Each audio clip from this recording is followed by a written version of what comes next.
આપણે બનાવી રહ્યા છીએ મસાલા કીમા. તો જો કઈ રીતે બનાવીએ છીએ આપણે મસાલા કીમા. પહેલાં બોઇલને તેલમાં ફ્રાય કરી લઈશું કંઈક આવી રીતે. આ 3 બોઇલ છે.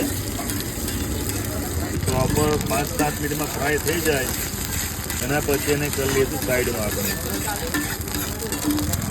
પછી ડુંગળી, મરચાં, ટામેટાં, લસણ અને મસ્ત તેલમાં ફ્રાય કરીશું.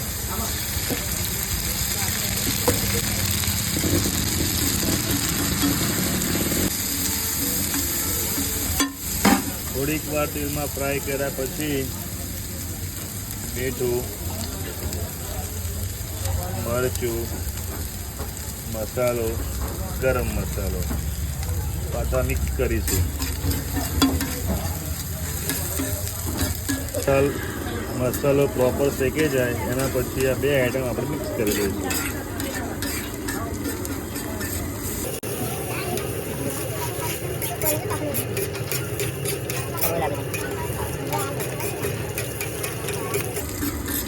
એના પછી સ્વાદ અનુસાર, જરૂરિયાત અનુસાર પાણી.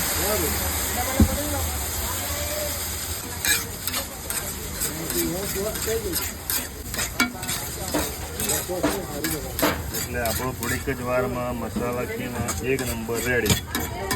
આ ખાવું હોય તો આવો સોહિલભાઈના ત્યાં. Most welcome. એટલે કે મેં આ છે આપણું ફાઇનલ લુક. આ છે મસાલા કીમા.